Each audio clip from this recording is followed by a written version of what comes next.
Hello, so in this video, we're not really going to look at any kind of mathematics as such, but we are going to look at these two different types of strategies. And these two different types of strategies are kind of descripting of all animals, okay? So all animals in nature and ecology kind of fall into either this category or this category. And the two strategies are either R strategy or K strategy. So remember what R was in our growth model. We have a growth model that looks like this. So dn by dt equals Rn times 1 minus n on k. Okay, so the R stood for the growth rate, okay, and the K stood for the carrying capacity. So if you like, the absolute kind of limit for the population. It's the maximum population that that a population can live at. Kind of dependent on all the resources that are available to that population. Okay, so you've got two different types of animals. You've got the types of animals that kind of live by an R strategy, and that just basically means that they try and rapidly reproduce as fast as possible. So in other words, they're trying to maximise their growth rate. Okay, they're trying to grow as rapidly as possible. They're trying to sort of rapidly, produce as many offspring as possible. And then you've got the K strategy, who kind of try and, are much more stable. The R strategy are much more unstable, but they kind of respond to that just by trying to produce as many offspring as possible. Whereas the K strategy are kind of much more steady. Okay, produce much less offspring, but they kind of maximise their growth rate. So they maximise their population by trying to kind of get to the carrying capacity effectively. Okay, trying to maximise the carrying capacity. So, these are two different types of animals. I always think of it as kind of like the hare and the tortoise. Okay, the hare would be an example of you've all heard the story. Okay, where basically the hare and the tortoise are in a race, and the hare is obviously much quicker than the tortoise, and so he would obviously get to the end quicker, but along the way he kind of stops and he settles down and he goes for a sleep because he thinks, the tortoise is going to take forever to catch up with him. But he oversleeps basically. The tortoise overtakes him and finishes first. And the moral of the story is obviously slow and steady wins the race. Okay, so the example in here, the R strategy would be a hare, and the K strategy would be the tortoise. Okay, because basically the hare is kind of very rapid and responds to the situation by producing lots and lots of offspring, loads and loads of offspring. Whereas the K strategy is much more slow, much more measured, kind of thinks things through and take things much more steady, and as a result produces a much more stable population. All right, and so I've produced a kind of table which describes these kind of the differences between the two. And essentially, these two differences, the R strategy are much more short-lived, fairly obviously, because they produce lots and lots of offspring, but because they've not got they don't really work on their quality of life, on kind of how they're living, they're very short-lived as a result. But that's fine, because then they just produce more offspring, effectively.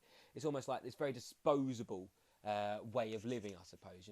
There's lots of people lots of the species are dying, but that's okay because lots of the species are being produced.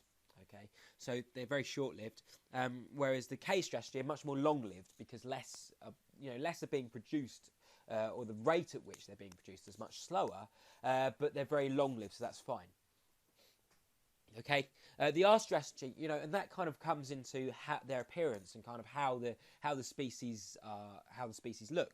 So, for example, they're very small for the R strategy, whereas the K strategy are very big or much larger. Because if you think about it, if the R strategy are producing loads and loads of species, they've not really got much time to evolve, kind of in evolutionary terms. So therefore, they're still sort of very, very small. Whereas the K strategy, they're kind of much slower. They grow at a much slower rate. So therefore, they're much larger. Okay, and they kind of they have time to put energy into kind of evolving into larger species. Okay, like I say, R strategy, they waste energy, whereas the K strategy are much more energy efficient. In general, the R strategy are much more less intelligent because obviously they've not evolved as much. They're only sort of, their lifespan is only a few days. Relative to K strategy, their lifespan is relatively short. So they're less intelligent because they've not got time to evolve. Whereas the K strategy Case strategy species, much more intelligent. Likewise, it comes with experience as well. Less experience because they're not on, their lifespan isn't as long.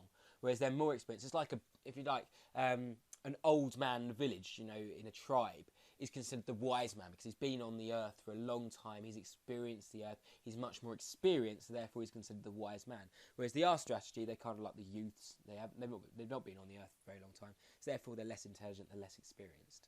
Okay. The R strategy, like I say, the way they live, they live for large litters. They want to produce large litters. They want to produce lots and lots of offspring. Okay. Whereas the K strategy produce only small litters, but they care for their offspring. And I've written this one down here. So they've got high care for their offspring with the K strategy, but low care for their offspring with the R strategy. Because obviously, so many being produced, it's like, well, they've not really got, not got time to properly care for their offspring and bring them up and give them a good upbringing. Because they're only around for a few, their lifespan is relatively short.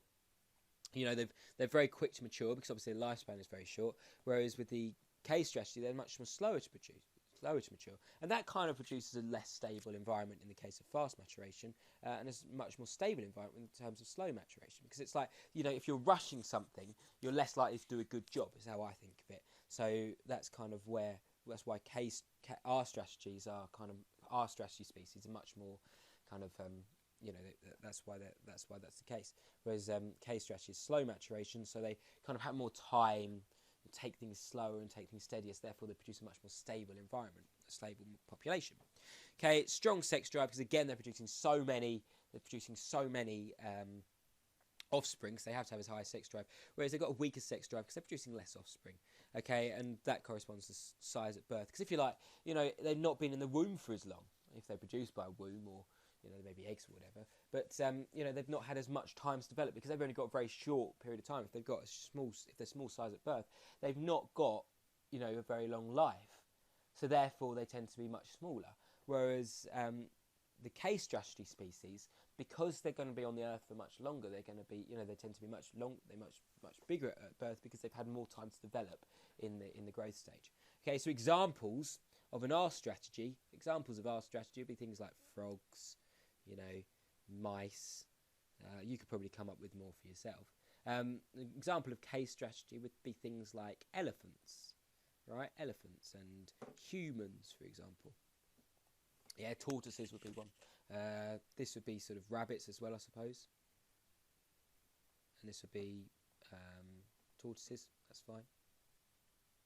Okay, but anyway, those are the kind of difference between R strategy and K strategy. So that's an important principle in ecology.